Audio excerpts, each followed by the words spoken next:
তো বন্ধুরা, আজ আমরা ঘুরবো দার্জিলিংয়ের বাতাসিয়া লুপ। এর আগে আমরা দার্জিলিংয়ের বেশ কয়েকটি জায়গায় ঘুরেছি এবং তোমাদের সাথে সেগুলো শেয়ারও করেছি। তো আজ কিন্তু দার্জিলিংয়ের এই প্রাণকেন্দ্র অর্থাৎ বাতাসিয়া লুপ ঘুরবো। এই জায়গাটি এতটাই সুন্দর, এতটাই মনোরম, মানে আপনি এখানে যদি থাকেন একটা আলাদাই অনুভূতি সৃষ্টি হবে, একটা আলাদা অনুভূতি ফিল হবে। তো এই যে টিকিট কাউন্টার দেখতে পাচ্ছেন, এখান থেকে কিন্তু আমরা টিকিট কেটে সরাসরি ঢুকে গেলাম বাতাসিয়া লুপের ভেতরে। তো এই জায়গাটি কিন্তু পুরোপুরি একটি গার্ডেন টাইপের, মানে স্বর্গোদ্যান বলাই যায়। কারণ এখানে ঢুকলেই কিন্তু চারিদিকে স্বর্গ আর স্বর্গ, মানে যেদিকে তাকাবেন সেখানেই যেন স্বর্গের দ্বার।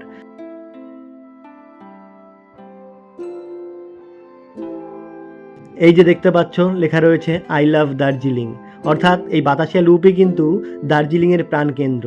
এখান থেকে কিন্তু আপনি ইচ্ছা করলে টয় ট্রেনে চড়তে পারবেন। দার্জিলিংয়ের সব থেকে সুন্দর পার্ক কিন্তু এইটি। তো এই যে দেখতেই পাচ্ছ আমার বাবা মাকে, এনাদের ঘোরাতেই কিন্তু মূলত আমি দার্জিলিং এসেছি। সাথে আমার মাসির ছেলে সুদীপ তো অবশ্যই রয়েছে।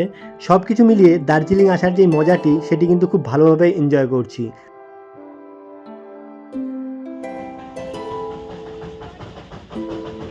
আর এই যে দেখতে পাচ্ছেন আমার মাসির ছেলে সুদীপকে, সে কিন্তু একদম পুরো দস্তুর, একদম ফুলফিলভাবে রোমান্টিক একটা ব্যাপার নিয়ে চোখের চশমা পরে কিন্তু টয় ট্রেনের সামনে দাঁড়িয়ে পড়েছে।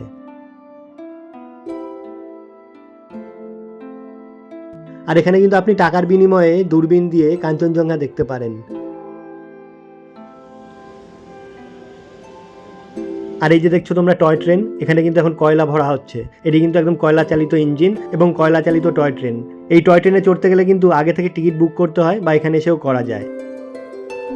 দার্জিলিংয়ের এত সুন্দর একটি জায়গায় আসবো আর আমার দলিল রেখে যাব না, তাই কি হয়? তাই এই সেলফি ভিডিওগুলো করে রাখছি, এগুলোই কিন্তু আমার সম্পদ।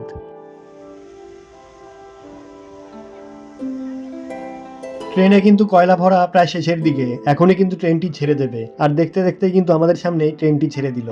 আর এত সুন্দর একটি দৃশ্যের সামনে, এত সুন্দর একটি ফ্রেমে বাবা মাকে একসঙ্গে ছবি তুলতে পেরেছি, এটাই কিন্তু অনেকটা বড় পাওয়া। পেছনে ট্রেনটি দেখুন ধোঁয়া উড়িয়ে যাচ্ছে, এত সুন্দর লাগছে কি বলবো। সত্যি কথা বলতে আমি যখন मैं हूं ना সিনেমা দেখেছিলাম শাহরুখ খানের, তখন থেকে কিন্তু আমার ভীষণ ইচ্ছা ছিল যে একবার দার্জিলিং যাব এবং টয় ট্রেনের সামনে দাঁড়াবো। তো সেই আশাটি কিন্তু আমার পূরণ হয়েছে, এক কথায় বলাই যায়।